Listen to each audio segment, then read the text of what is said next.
Welcome to Thriving at the Beach podcast. I'm Peggy Masterson, and I'm delighted to be your host. I am the director of the Partnership Grand Strand Foundation, and in case you haven't heard about us, we are the nonprofit foundation that is an extension of the Myrtle Beach Area Chamber of Commerce. Partnership Grand Strand was created by local businesses to serve local businesses, and we serve everyone across all 14 communities that we often and fondly call the Grand Strand. Our work puts us in a unique situation where we get the opportunity to collaborate and support many of the organizations that are busy building a better tomorrow in our area. This gives us a wonderful opportunity to collect the details surrounding these growth initiatives and then share them with you. That's really why we created this podcast. There's so much amazing work, we just had to find a way to get it out to you. I could not be more excited to be able to facilitate a way for our guests to tell you their stories, to share the initiatives that they're working on, and give you a peek under the tent on what's coming to our community. I hope you'll catch this wave of momentum and then share it with others. So let's dive right in. Our guest today is Steve Mays. He is currently the president of Founders Group International, which is essentially the biggest golf course owner-operator in the southern United States. He owns and manages or works with the group that manage 21 golf courses across our area. He's an experienced strategic thinker and marketer. He's worked in for the Golf Channel, Golf Digest, Myrtle Beach Golf Holiday, and was tournament director for the World Amateur Handicap Championship. He's also been known to do a little DJing in his spare time. So with that, we welcome you, Steve. Thanks so much for being here. Thanks, Peggy. Appreciate it. Absolutely. We'll dive right in here and really just kind of talk about golf, which I know is near and dear to your heart. It's played a huge part in your life as well as in your career. And I was wondering if you could tell us a little bit about how you first got involved in it and how it's led to the role you're in today.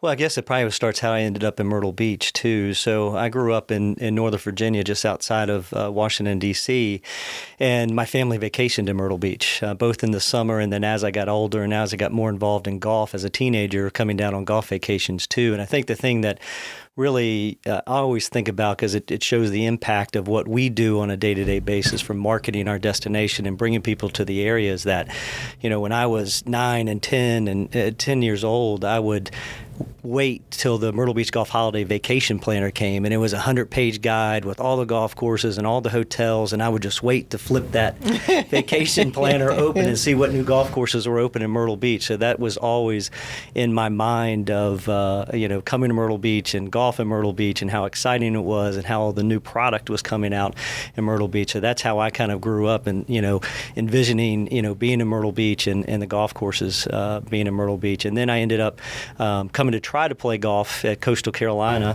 when I came down to go to college, and that ended up not working out, although I had a lot of big dreams with that. But I still love the area and love the universities, decided to stay and graduated from Coastal and really fell in love with the community at that point. And that's when I really started getting involved, actually with the World Amateur at that point when I was in college, started interning with them, and that really kick-started my career in golf in Myrtle Beach. So you started as an intern?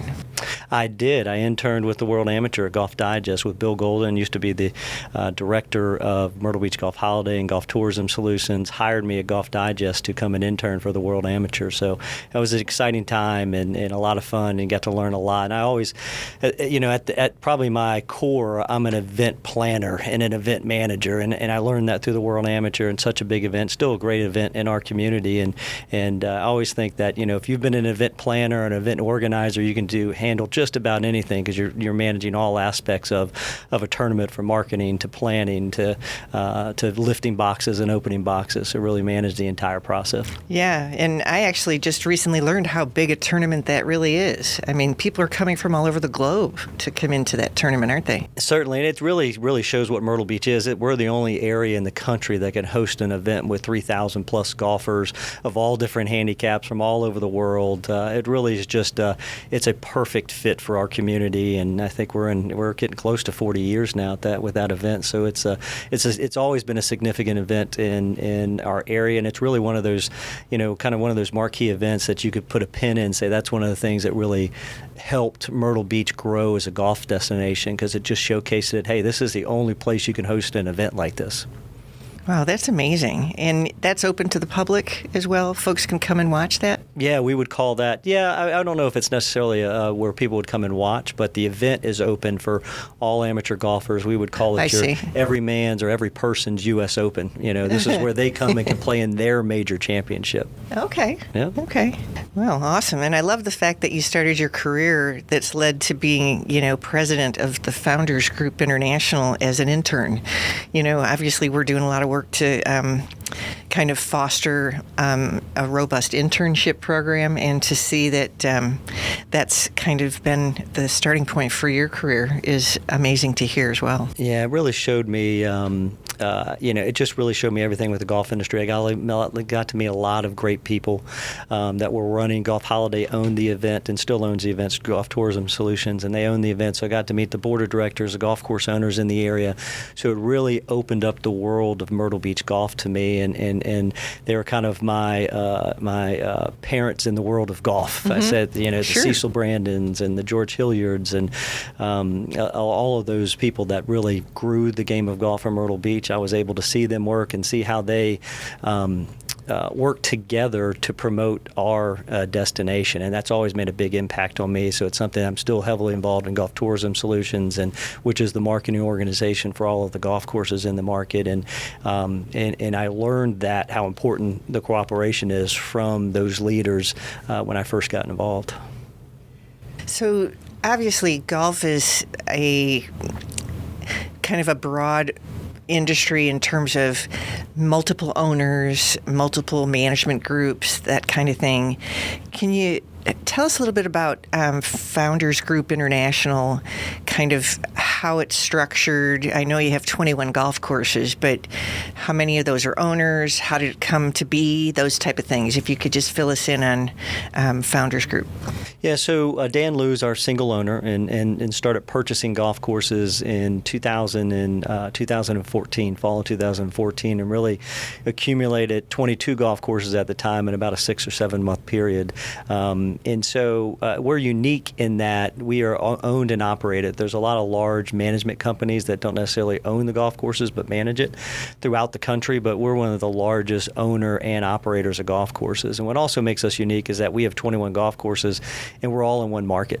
So most of the management groups are all over the country or spread out throughout. There's not a number of golf courses, like 21 golf courses in one market that most groups are a part of. So that gives us a few advantages that we can work with. It's a lot of sharing of knowledge with the staff. With our superintendents and our head golf professionals, we've got a great team, and being so close together, we can share equipment that other management companies can't do. So there's a lot of advantages to being such a close group. It's a great opportunity for our golfers because they can play, if they're a member of one of our golf courses, they can play all of our golf courses, and so that gives them a good opportunity. And you really have a good opportunity to play multiple golf courses in one area, which really doesn't exist any other place in the market or any other market in the country. Wow. And you said all owned by the same individual? Yes, all owned by the same individual. So he's been great too in the fact that he was unknown in the market when he came in, and but we've have a shared vision of really going and improving our golf courses and making the golf courses better, and putting a lot of capital investment in it. And I think that goes back, that vision for me goes back to the Myrtle Beach vacation planner, right, and the Golf Holiday vacation planner, and waiting for that to come and seeing what's new in the market. So, there hadn't been a lot of new golf courses built in this market over the past 25 years. But what we're able to do is renovate those golf courses and reintroduce them as a new product, and create some excitement around the golf industry, which is really drives more participation and people coming to our area to play golf. Yeah, so it's obvious, and there's no disputing that golf is a big draw for this area. And with that, I got to believe it's a pretty significant economic driver as well. Yeah, it certainly is. And I think, Myrtle Beach, we have a couple of travelers, right? You have the golf traveler, you have the beach traveler, and there's a lot of other mix. Those are your two main targets coming in. I think what was unique, Golf Holiday was started in the late 60s, and I think what was unique about the golf traveler is, Myrtle Beach as a beach destination was always known in the Carolinas and close proximity to Myrtle Beach, but golf got Myrtle Beach out beyond that. So people in New York and people in Ohio and people in Michigan, we were out promoting, or Myrtle Beach Golf Holiday was out promoting in those areas because people would flock to Myrtle Beach for golf. They would come to for golf. So I think that kind of was the difference when golf really started getting going in the 70s and into the 80s, is it allowed Myrtle Beach to reach another demographic, other geographic areas than the traditional beach traveler was coming from, and that eventually transcended to beach travelers coming in. So, seeing the golf and then wanting to come down for a beach vacation. So they work really hand in hand together. I mean, the biggest driver is always going to be the ocean, but golf was really a good supplement to the travelers coming in, and it expanded, I think, the universe that Myrtle Beach was working in. Yeah. Well, and your story is like so many that we hear, it all starts with a visit, right? People come in and they actually experience the area, come in for a family vacation or a golf trip. And, here we are, in your case, many years later, a resident of many years here in this area. So it does just start with a visit. Yeah, it's you hear that all the time, where it started with a visit and they came down and then didn't leave. So I think that's, we have a great community here, and a lot of people are aware of it now. Well, and you mentioned earlier, Steve, that your company, Founders Group, is actually doing a lot of investing in your golf courses and the assets that you manage. Can you tell us a little bit about that and the reasoning behind the investments and changes that you're doing? Yeah, so I think a couple of things. One, we're working, we try to take a couple of, with 21 golf courses, there's always something that can be done to improve those facilities and golf courses. So there's always something to be done. This year we're working at Myrtle Beach National. It's really one of our flagship properties. We have 3 golf courses out there, and we're working on Kings North, and we're working with an architect to kind of reimagine that golf course out there, which is already one of our premier properties, but we wanted to reimagine that golf course. So that'll be actually a 2-year project, kind of working at 9 holes at a time, 9 holes this summer, 9 holes next summer. We'll be open in between. So, and then we'll also start working on the clubhouse there that was built in the early 70s, and it's really time to go in there and reimagine and reinvent and that. And I said it earlier, we really want to create this new product and to attract more golfers and create some excitement around the product and more reasons to come back. And if they haven't been here in a while, let's revisit because of these new properties out here. So that's really been our focus. We worked on Pawleys Plantation on the south end last year, complete golf course renovation and clubhouse renovation. Prior to that, we worked on Pine Lakes, and we did a complete golf course or green and bunker renovation. So that's really been our focus, is improving our product. And the golf consumer is changing too, especially from a food and beverage perspective. It's at one point, if you could get a decent hot dog and a beer, that's all you needed to be successful at a golf course from a food and beverage perspective. But the golfers have changed, and they expect a lot more out of their food and beverage experience. So we're just keeping up with that and hopefully exceeding their expectations when they come in. Golf is in a really good spot now, and I've been in the golf industry for better 30 years now, and this is the most exciting time I've been in that 30 years to being in golf. Even going through the Tiger bump when Tiger Woods was at his peak, that was great for golf, but this has even exceeded that where we are today. So golf has reinvented itself, and it's an exciting time to be a part of. And I think these renovations are just making sure that we are staying ahead of the competition around the country. There's not a lot of golf courses opening up in the country, but there are a lot of resort destinations that are building golf courses, and so we need to make sure that we're keeping up with them and exceeding them with our product. Oh, it's interesting to hear about all the capital investments that your company's making, because when you think about what we're trying to convey as we sit and chat here at Thriving at the Beach, it's really about what are we doing to drive prosperity? What are we doing to keep this area vibrant and attractive to others? And the fact that your company is investing at the level that it is, it makes a big difference, because you're continuing to upgrade your product to bring more people here, and then after they visit, maybe they'll come and stay as well, which is our long-term hope. Yes, exactly. And I know from having had the opportunity to get to know you a little bit that you've really always also had a kind of community mind in terms of a heart to actually serve the community in which you work in. And I know you have served as board chair here at the Myrtle Beach Chamber of Commerce, and you currently are in some advisory roles as well for our public policy committee. And I know that you were involved in the creation of Partnership Grand Strand, and I wanted to just ask, what drives that kind of passion for you, or that kind of desire to contribute at the community level? I think first, what I said earlier is that I saw what the community leaders were doing when I was an intern and when I was in college still trying to figure out what I wanted to do and where I wanted to go. And I saw the investment they were making in the community and the time they were giving outside of their regular jobs to really make sure our community was thriving. So that's always had a huge impact on me. The Brittons and the Brandons and all those names that we hear that help build the beach through here, it had a huge impact on me to see what they were doing in the community. So as I continued to grow in my career, it just seemed like the natural thing to do and what I was taught to do or what I saw other leaders doing. So I think that was just kind of a natural progression for me. And then we take a step into Founders Group International. We're the largest, golf course ownership group in the market, and we need to make sure that we're out there helping the community be successful. We want to not only be successful as a business, but also make sure that our community is thriving and building, and we want to be part of that process and help where we can. And so that's always been kind of my mindset going into this, is what can I do to help, because the community's given so much back to me.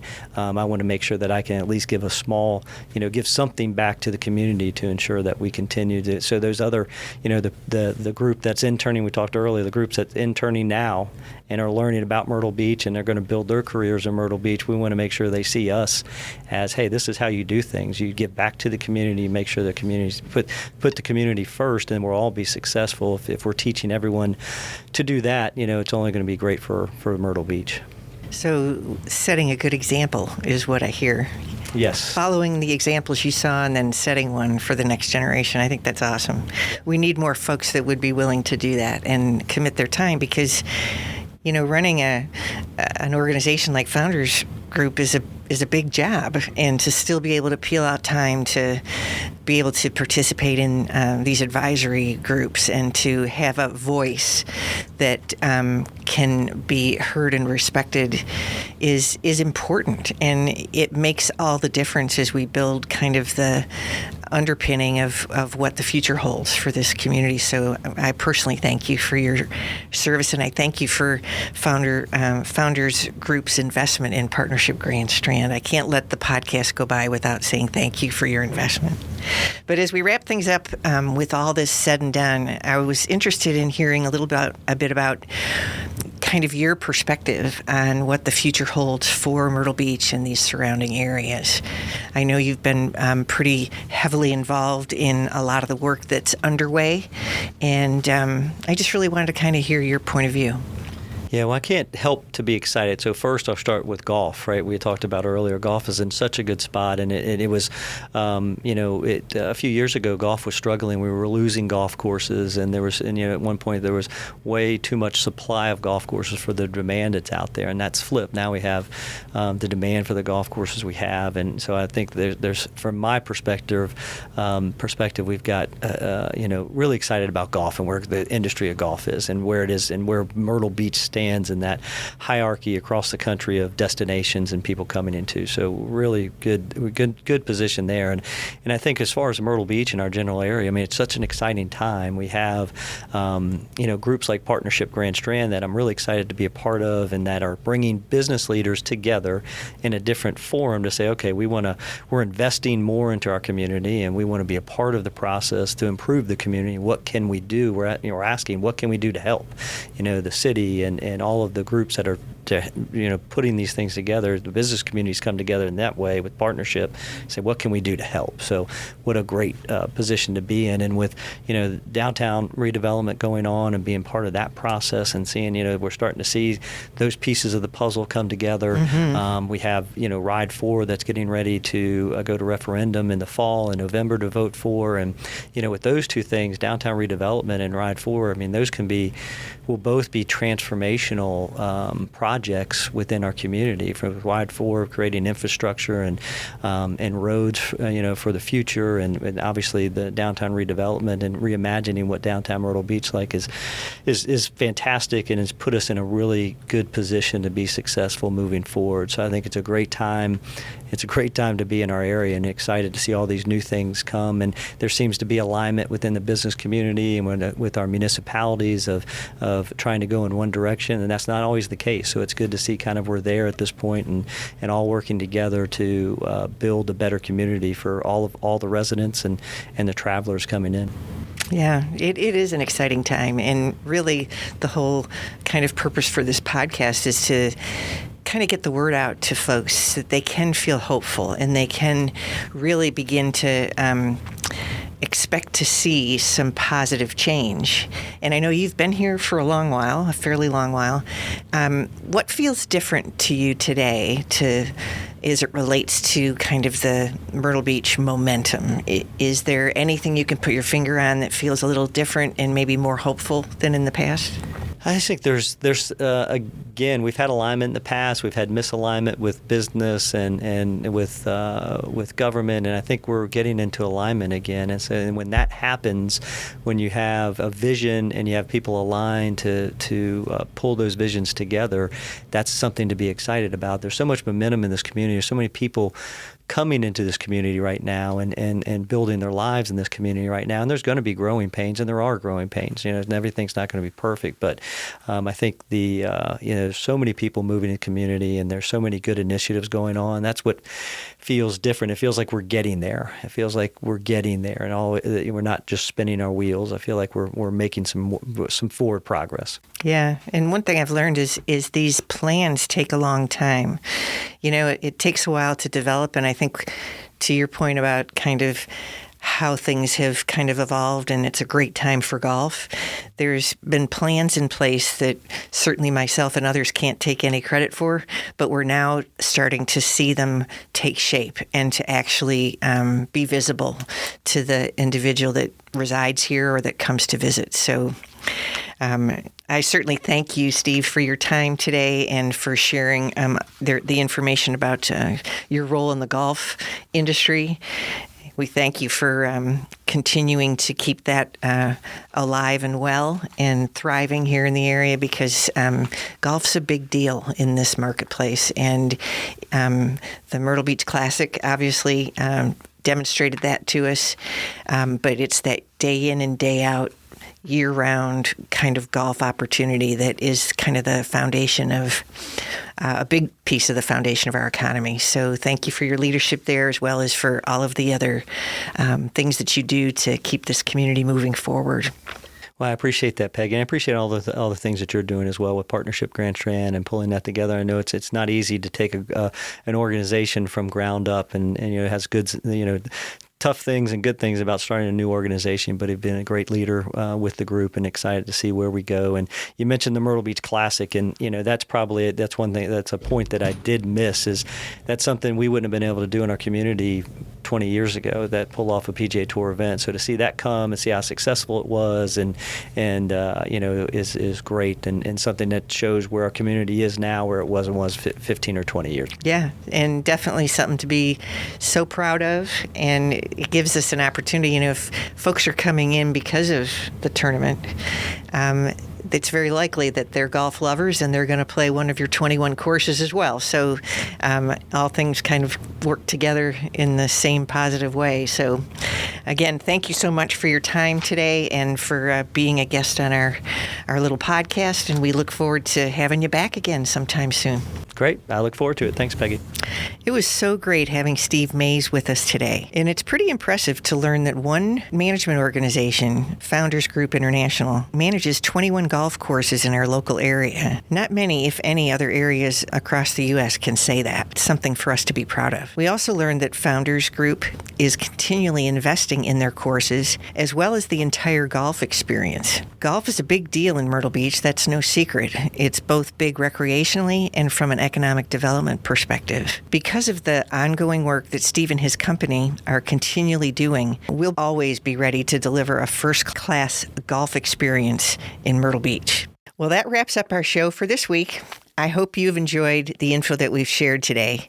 And if so, please be sure to follow the show so you don't miss any of our future updates. We also welcome any comments, shares, or reviews. But until next time, we hope you stay well and keep thriving.